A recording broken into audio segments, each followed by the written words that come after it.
We've got another conspiracy theory video today. This one is based off of Larry the Lobster from SpongeBob. Everybody knows Larry, man. Living like Larry. Are you living like Larry? If you're not, then stop talking. They're basically stating that this dude was somehow a drug pin in the show. I don't know how they came to that conclusion, but it'll all make sense at the end. And they're starting us off with the Breaking Bad music. In the Season 2 episode, Survival of the Fittest, Sandy Sleep talks about fighting two infamous criminals named Dirty Dan and Pinhead Larry. Who you calling Pinhead? Dastardly deeds, Dirty Dan. I'm gonna get you and your partner, Pinhead Larry. She later mistakes SpongeBob and Patrick for the criminal duo, and attacks and even buries them alive with their own gravestones. This might be a top 5 episode. To be completely honest, the writing, the story, everything was perfect, man. I love this episode. I gotta rewatch this one day. Obviously an iconic episode, but I've always wondered who exactly were Dirty Dan. Oh, hold on. No, this theory is not going to be about whether Dirty Dan is Dan Schneider. Gotcha. Who's calling Pinhead? Were they real people, or were they just someone Sandy made up? Are they legendary outlaws she heard about, or someone she actually fought from her past? It's a hard question to answer because they're really only mentioned in this one episode. The best we get later on is the words Dirty Dan was Oh, bro, how much time does it take to figure these out? Because this is such a very specific part in a very specific episode. How do you just find this stuff? That's so weird. Dirty Dan was here? written in graffiti on the back of a gym. Or that's at least what I thought, until I saw the Season 11 episode, Shopping List. SpongeBob and Sandy travel to a snowy mountain, and we briefly see them pass by two graves labeled No Dirty Dan way. and Pinhead Larry. This dude is talking about, I was just watching this episode. Does this man just sit in a bunker somewhere and rewatch SpongeBob episodes all day? And then he's like, write this down whenever he sees something crazy. That's the only way I could see you figuring anything out like this, unless maybe you have a forum or something like that, maybe a Discord where they tell you stuff about. So, we know they were definitely real people. Now, in the episode, Sandy seems kind of familiar with this area, and these are the exact same graves she recreated for SpongeBob and Patrick. So, this seems to be implying that her dream was actually based off of a real memory of her fighting and killing Dirty Dan and Pinhead Larry here. She was so ugly in that episode. There's one problem with that. How did Dirty Dan write this graffiti if he's supposed to be dead? I mean, I know it's not like we see when this graffiti was written, but it wasn't left on just any old random gym. It was written on the back of Larry the Lobster's my gym. gosh. A gym that we saw Larry open in Season 9. See, that's freaking 2 seasons beforehand. How do you know this? Before you is the culmination of my lifelong dream, Larry's Gym. Whoa. Did Larry the Lobster sound like that? Back when I was a kid? I don't know.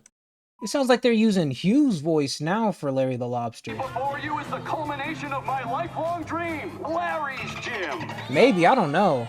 Meaning this graffiti must have been written long after Sandy would have fought and killed Dirty Dan and Pinhead Larry. Who you calling How is Pinhead? this possible? How could Dirty Dan write this on Larry's gym if he's supposed to be dead?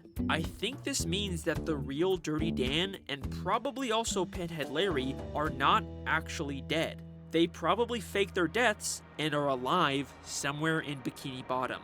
But where, and more importantly, who are they? We know Pinhead Larry is probably Larry the Lobster. The question is, who is Dirty Dan, right? Wait a second. Why would Dirty Dan write that he was here at this specific gym? Larry's gym. You don't think Larry the Lobster could be? Yeah, that's exactly who you think it is. That sounds... Or does it? I mean, it would explain why Dirty Dan would risk exposing that he's still alive at a place Sandy probably frequents. Maybe he's leaving a message for his former criminal partner. Okay, let's not get ahead of ourselves. So, they're both named Larry, and you definitely could say he has a pin-shaped head. But Larry is friends with Sandy, and he definitely isn't a criminal, right? maybe we need to take a closer look at our lobster friend. So, I rewatched every single appearance of Larry the Lobster in all 14 seasons of SpongeBob, and here's what I learned. Larry cares a lot about staying in shape and working out, Duh. to an obsessive degree. My latissimus dorsi has gone flabby. Listen to that voice, though. That voice right there and the one that they use for later seasons, totally different dudes. Maybe the voice actor just died for Larry. And if so, man, RIP, this dude is an icon. I've got to get to a rowing machine. He also hates when anyone else is out of shape and will do anything in his power to help them get fit. Those poor people. Someone needs to whip them into shape. Looking out at this sea of flaccid muscles and sagging flesh, frankly, I'm disgusted. Push it! Push it! Apparently, he was also raised by these two old fish. But you guys are way too old and unsightly for my beach. So polite. Just like we raised him. And to further this, the same old lady fish later says this during the Alaskan bullworm incident. This is my conspiracy theory inside of a conspiracy theory. Larry is not dead.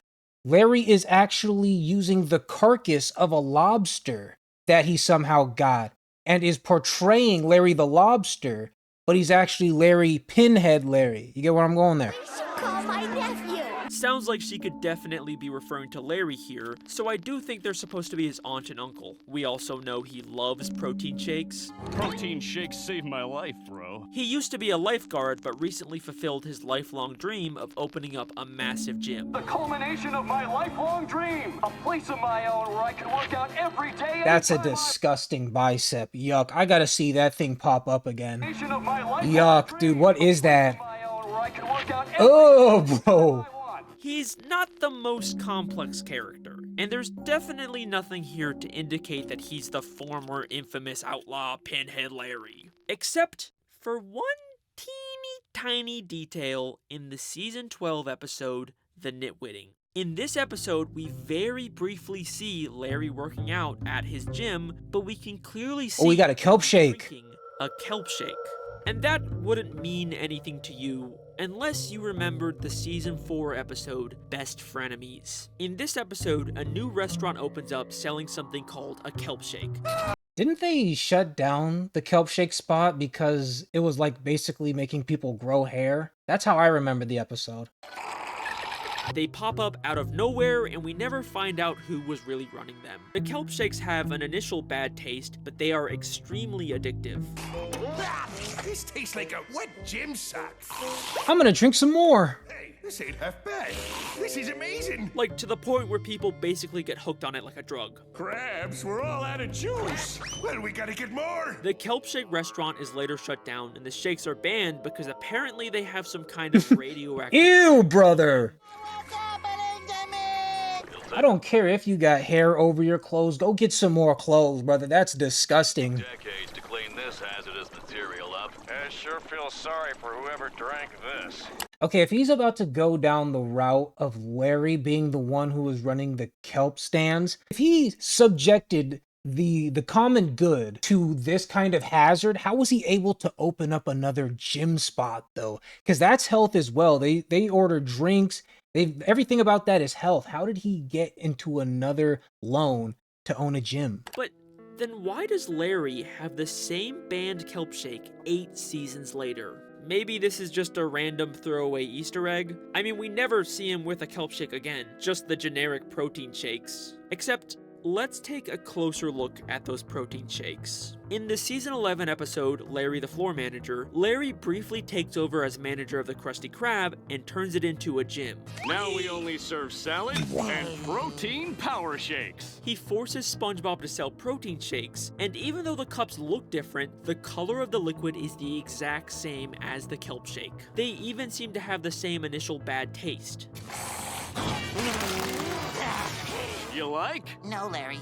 No. I think every time Larry drinks or sells a kelp shake, he is actually selling the illegal, addictive kelp shakes from Best Frenemies. Oh, gotcha. Yeah, I guess that could make sense. Bro, what are you doing here, brother, in jean shorts? You are not getting fit. See anyone grow any green hair, but knowing what we know about Larry, there's no way he would be drinking it himself if it had the same side effects. I think Larry was the one behind the original kelp shake restaurants, but after they were banned, he tweaked the recipe and started secretly reselling them as rebranded protein shakes. With drugs How in else them. do you even explain Larry having the same kelp shake here 8 seasons after they were banned unless he's the one making them? In Squid Plus One, he even admits that he's the one who makes his protein shakes. I just need to stop by the apartment and make myself a protein shake. You know one thing that really made me upset about Larry the Lobster, his character?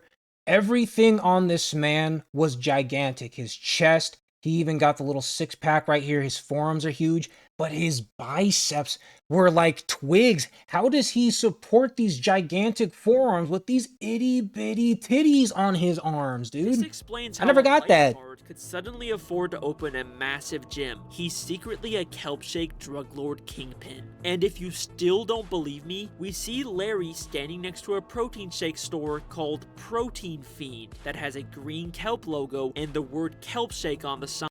$20.99 for a shake? Dude, what did you put in there? 139,000 grams of protein that'll get me instantaneously swole? Clearly referencing the kelp shakes. And this is also the episode with the Mrs. Puff newspaper, so you know the creators were like in a hiding lore mood. There are too many connections here for this to be a coincidence. Yeah, I can see Larry this the being the Lobster truth. Is the criminal mastermind behind the kelp shakes. But does this also mean that he was the former infamous criminal, Pinhead Larry, who faked his death? Well, believe it or not, Larry the Lobster has also had a near-death experience in his past. In Squid Plus One, Larry mentions that the protein shakes saved his life. You don't need that glop. Oh, I wouldn't call it glop.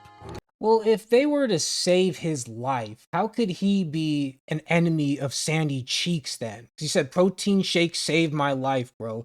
What, did he get beat up so bad he's on his deathbed and then he crawled over to a GNC, took a glug of mystery blueberry and was just good to go afterwards? I don't get that. Shake saved my life, bro. Like, what does that even mean? Okay, hear me out.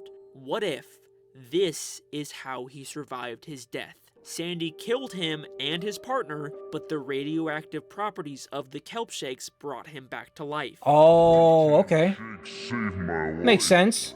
So, of course, Larry would continue to drink and sell these kelp shakes. They literally saved his life. Even if they're radioactive and illegal, to him, this is a way to help himself and everyone around him become stronger, the thing we know he wants most of all. It explains why he gets so defensive when Squidward insults his protein shakes. I love protein shakes. That is such an unflattering photo of Larry the Lobster. Love protein shakes. He's usually so large and massive and looks good in the mirror. This is... Bro, he looked like Tony Soprano in this. This is just gross. Okay, but there's still an obvious issue here. If Sandy killed Pinhead Larry, why doesn't she recognize him now? Well, I think we get a possible explanation to this in the Camp Coral spin-off episode, Game Night, where the camp... Oh my gosh, this dude is going cross-universes with it? Nah, he's got it. I believe any word he says. It must be the truth. It's gospel. Game called Nah, I'm just Lobster playing. Trap. If you take away Oh my gosh! the lobster on the box looks exactly like Larry. Yeah, no, that's A direct crazy. Clue about Larry the Lobster being a criminal. Just like that Flying Dutchman game, I think this game is based on the real legendary criminal Pinhead Larry. This explains why Sandy wouldn't recognize Larry the Lobster. Either this is a criminal disguise he wore, or, and I'm just speculating here, it's actually what he used to look like, and the healing properties of the kelp shake fixed his eye. And if you're still not convinced about Larry's criminal connections, I've saved my best evidence. Trademark for last. pending. Remember that old lady that raised Larry? So polite. We should call my nephew. She's just a sweet old lady. There's no way she would have raised a criminal mastermind. Of right? course! Well, in the season 9 episode, Patrick Man, she is revealed to be none other than the Dirty Bubble. Oh, no way. The dirty bubble is Dirty Dan. We got him. This random old lady was actually one of the most notorious criminals in Bikini Bottom all along. Man Ray's partner in crime, the Dirty Bubble. Mermaid Man and Barnacle Boy's arch nemesis. That Dirty is Bubble. crazy. And I know what you're thinking. Maybe this is just a disguise he wore in this one episode. It doesn't Nope, you got me, sir. I believe everything you say. Everything you've said has been absolutely correct, and it makes 100% sense. necessarily mean this old lady has always been the Dirty Bubble, but I checked everywhere, and I can confidently say that we have never seen the Dirty Bubble and this lady in the same scene. And she's a pretty common background character. Also, she lives in the same retirement home as the Dirty Bubble's nemesis, and we see her constantly in the background watching them. She is literally the perfect cover for the Dirty Bubble to spy on them. But most damning of all, this old lady is friends with and even went to high school with Man Ray. Why, hello, Ray. Mabel! My gosh. Seen you since high school. Larry the Lobster was raised by the Dirty Bubble, explaining how he became the infamous criminal known as Pinhead Larry. And wait a second, Pinhead Larry was raised by the Dirty Bubble? Dirty Dan. We know in the show, Oh my gosh. his entire gimmick is being dirty. Holy sh!